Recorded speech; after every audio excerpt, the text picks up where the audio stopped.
Nigeria ready to harness geo-heritage sites for economic growth.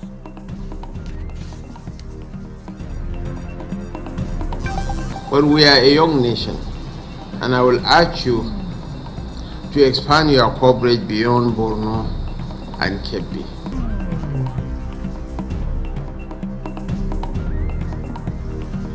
NNPCL partnering for increased crude oil production and the creation of more jobs.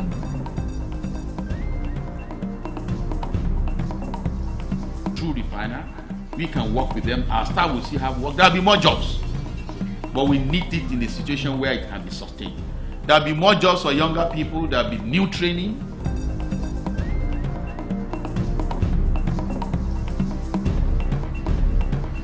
And Minister of Education Dr. Tunji Alausa clears misleading reports, says federal government still has agreements with ASI.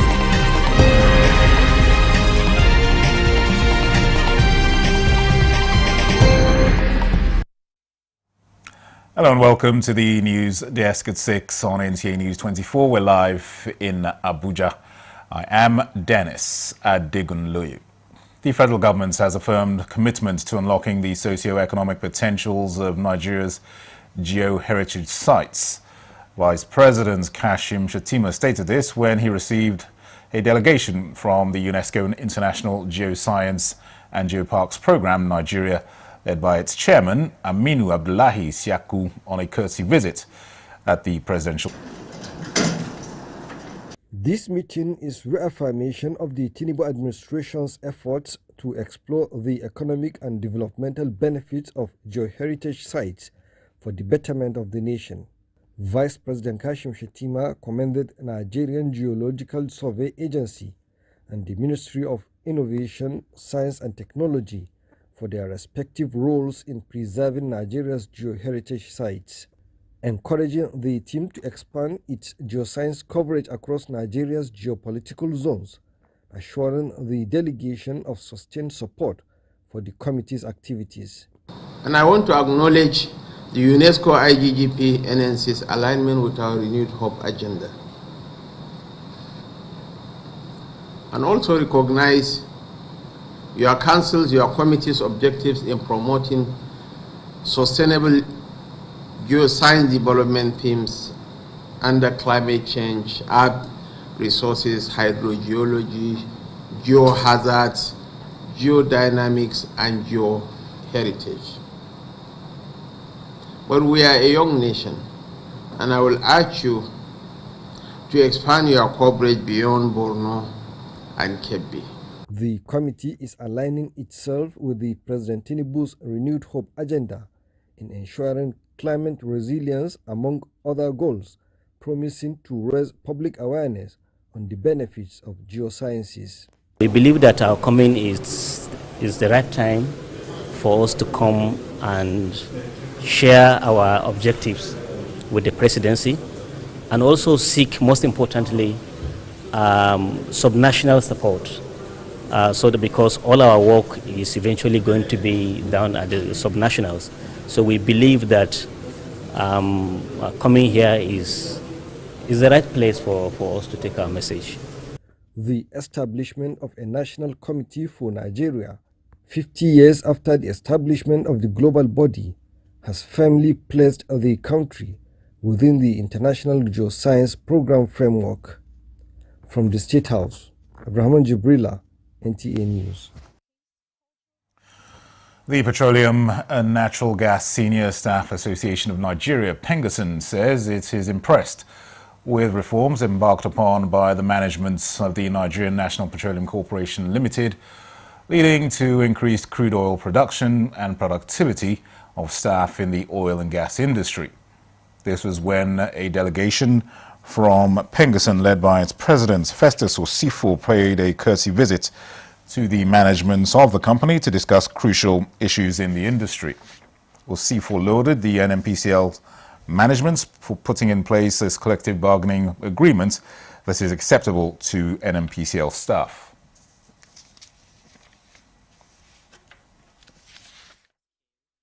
So we are quite happy that today the production is quite up. Almost all the pipeline as we speak today are are not compromised. This did not come as a result of sheer luck. I think it's because of the hard work that was put into it for us to achieve what we've achieved today. Because today we are doing approximately 1.8 million barrels of crude. So we strongly believe that with your capacity, with your experience, and that of the entire management team, that will be able to bring about, an improvement in our production. Today, we are quite happy that some of the companies that have divested, Seplat and Renaissance, they are trying their best in increasing our production. Group Chief Executive Officer NNPCL, Bayo Ojulari, vowed to revive the country's refineries despite what it described as sustained attacks on its reform agenda. He says the oil firm is scouting for $60 billion to raise its refining capacity to 500,000 barrels per day by the end of the decade and ramp up crude oil output to 3 million barrels per day alongside major gas infrastructure projects designed to anchor industrial growth. Professional refining company to join us and cooperate. So when we bring in a true refiner, we can work with them. Our staff will still have work. There'll be more jobs. But we need it in a situation where it can be sustained.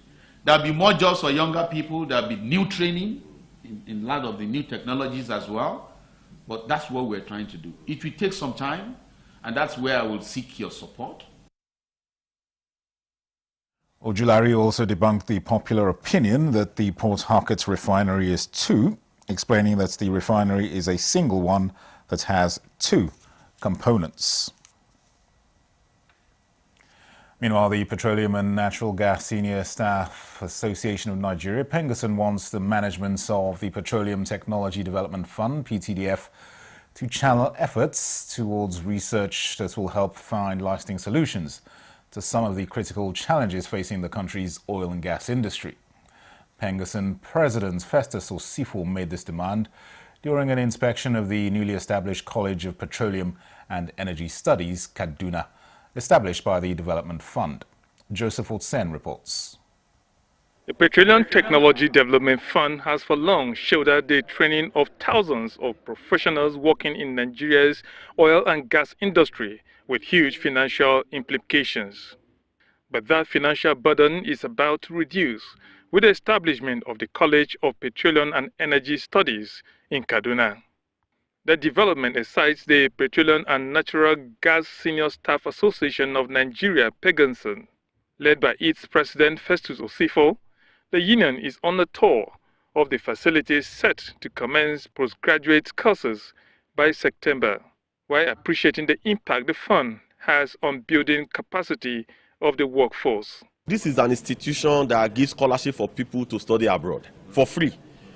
So as this one is here, their MSc and PhD program will be, every student here will be offered scholarship. So there is no issue of affordability because they will be offered full scholarship. But if the scholarship in a year is to send 20 people abroad, but with this, they can train 200 people in Nigeria with almost the same skill that you could obtain abroad. To date, we have sponsored over 15,000 Nigerians at both undergraduate and postgraduate levels, both within the country and outside the country. We have also intervened in a number of institutions in the country. We have upgraded facilities that relate to oil and gas in 26 universities across the country. PENGASSN is hoping the college will lead research on areas that are affecting productivity in the industry, such as oil and corporate theft, and mitigation against environmental degradation in the Niger Delta, with its attending consequences. Joseph Otsen, NTA News. Minister of Education Dr. Tunji Alausa has cleared the air concerning agreements between the federal government and the Academic Staff Union of Universities, noting that the last formally signed and binding FGN-ASU agreement was in 2009. In 2017, the then Minister of Education, Adamu, inaugurated a renegotiation committee which produced the draft Nimi-Briggs Agreement in May 2021. However, this draft was never signed by the federal government. When the minister stated that there had been no new signed agreements with ASUU, he was specifically referring to the 2021 Nimi-Briggs draft, which remains unsigned, but serves as the most recent framework for discussions. Thus, the 2009 agreement remains the last signed document. The ministry reaffirms government's commitment to resolving the 16-year stalemate with ASUU in a sustainable and constitutionally backed manner, as it urges the public to disregard misinterpretations. The National Union of Civil Engineering, Construction, Furniture and Woodworkers has pledged to enhance the prospects of engineering, which impact profoundly the nation's economy. National President of the union, Stephen Okoro, at its 7th National Delegates Conference in Abuja, unambiguously emphasized that the building sector deserves jealous attention, being an enabler of global trade. He requested for smarter investments from public and private sectors, since it's one of the largest employers of labor. This is rapidly changing due to technology, economic reforms, and government policies. For us as a union, survival and relevance will depend on two things: how we organize and how wisely we invest. Nigeria must move from promises to action. We call for enforcement of environmental laws, massive reforestation, proper dredging of waterways. The Ministry of Labour and Employment and the Nigeria Labour Congress gave different perspectives on how the workforce stimulates the economies of nations. Industry remains one of the most vital engines of Nigerian economic growth. It has long been the pillar in our country labor architecture, from the scaffold of high-rise buildings to the craftsmanship of furniture and woodwork. Your members contribute daily to the physical and economic development of our dear nation. If the states have the capacity to pay 100, and the Imo state is not the highest in terms of revenue generation, it then means others are encouraged to do more. Besides the issues of stimulating the economy, welfare of workers equally attracted much attention. This is the news desk at 6 on NTA News 24. More reports in a moment. Stay with us. Every component is crafted with care, and each design is meticulously tested. From concept to creation, our engineers push the boundaries of technology, seamlessly blending performance and sustainability with a deep commitment to African ingenuity. Introducing the CNG Boss, a remarkable achievement in engineering designed to operate on compressed natural gas, a cleaner and more sustainable fuel alternative. At Innocent Vehicles, we proudly lead the way in creating greener mobility across Africa. And it doesn't stop there. From SUVs to sedans, spacious buses to electric cars, Innocent offers a wide range of models designed to meet every need. Innocent Vehicle, the pride of African road. This is NTA News 24. You're welcome back. Now driven by increased infertility cases, societal pressures to have children, population explosion and poverty, health experts who were guests on NTA's Good Morning Nigeria want regulation to mitigate escalating unwholesome practices in reproductive health in Nigeria. They believe the sector faces significant challenges such as lack of proper regulations and the dangers posed by unqualified practitioners. Lydia Sampson reports. Egg harvesting, sperm donation, surrogacy, and in vitro fertilization are medical procedures globally recognized in helping couples having difficulty in having children. Unfortunately, Gaston Good Morning Nigeria acknowledged many clinics operate without adequate facilities or oversight, putting patients at risk. They caution that high supply and demand driving desperation for survival is also exposing vulnerable young people to abuse. With the National Assembly to protect all sides. It's not enough to focus, say, women are victims. The practitioners must be protected. What does that mean? You must have reasonable knowledge and skills before you are let loose on the population. Where we started talking of integration of family life education into our school curriculum. And this Ministry of Health has been working assiduously as of that time in collaboration with Ministry of Education.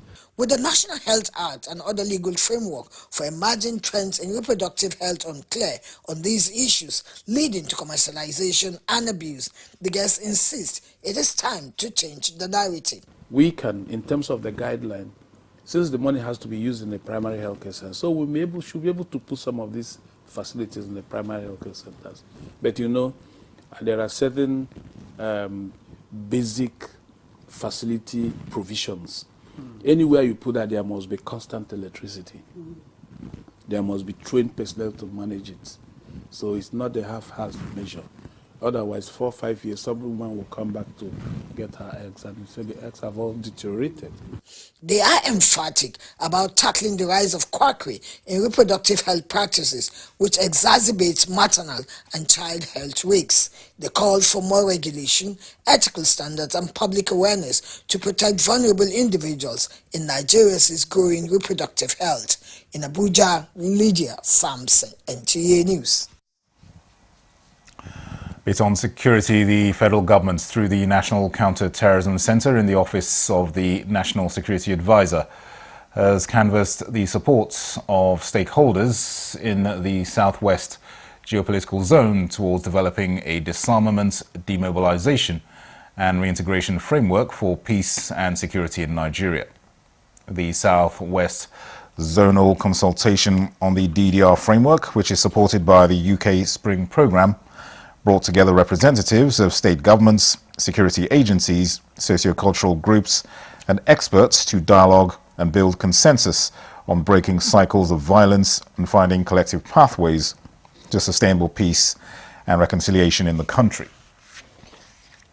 Too long responses to violent conflicts in Nigeria have been fragmented and often reactive and limited in scope. Without a unified or strategic and nationally aligned framework, this effort risks being short-lived. We want to know what policies you have, what legal instruments you have, what you think about the harmonization process, what particular views you want represented in the framework. This effort, which is part of the Strategic Anglo-Nigeria Security and Defense Partnership, focuses on the non-kinetic approach. For us, ultimately, success is reduction of violence.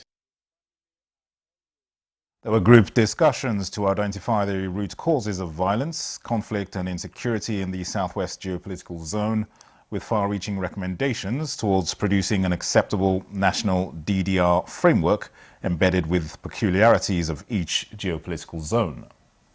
DDR framework must not only silence the guns, but also rebuild trust, justice, opportunity in our communities. The success of our DDR framework therefore depends critically on decentralizing its implementation to reflect Nigeria's federal character. There's nothing like ethnicizing criminality. When you ethnicize criminality, you're not going to find a solution.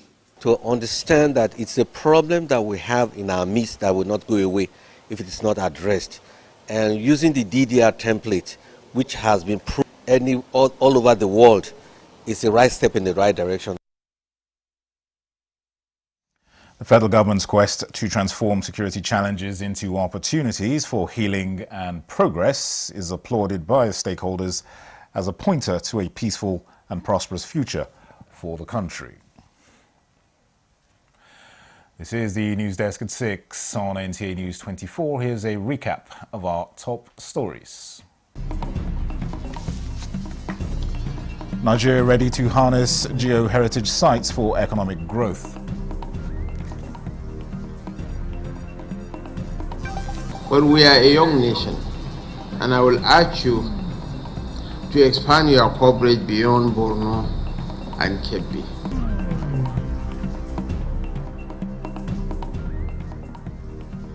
NNPCL is partnering for increased crude oil production and creation of more jobs.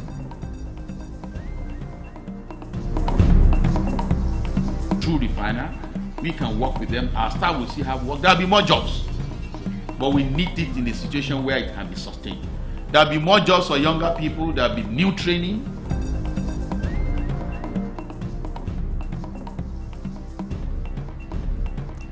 Minister of Education Dr. Tunji Alausa clears misleading reports, says federal government still has agreements with ASU.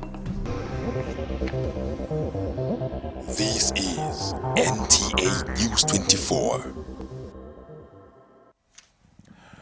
Nigeria continues to confront a complex nutrition crisis, facing the triple burden of malnutrition, undernutrition, overnutrition and micronutrient deficiencies.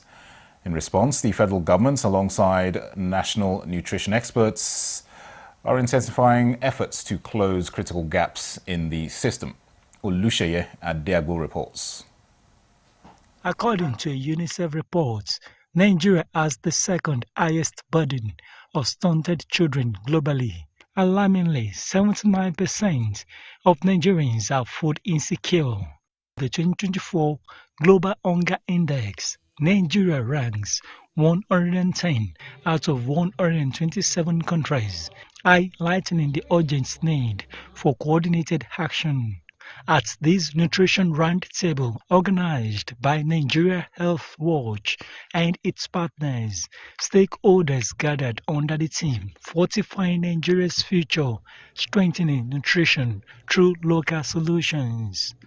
This is not just about food, it's about the future of Nigeria, about ensuring that every child grows, learns and thrives, that our workforce remains strong and productive, and our country realizes its full potential. Representative of the Permanent Secretary, Federal Ministry of Health, emphasized the government's renewed commitment to fighting micronutrient deficiencies through repositioning large-scale food fortification. But unfortunately, 20 years down the drain, we're still talking about low or inadequate local capacity to produce the premises.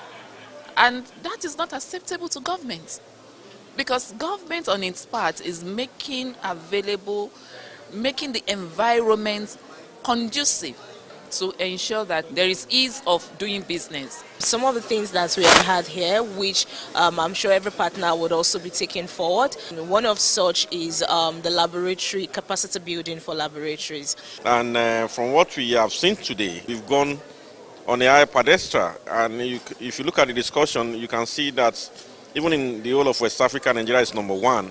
Nutrition program stakeholders welcomed the multi-sectoral approach promoted at the forum, noting that scaling and enforcing fortification policies remains one of the most effective ways to secure Nigeria's nutritional future.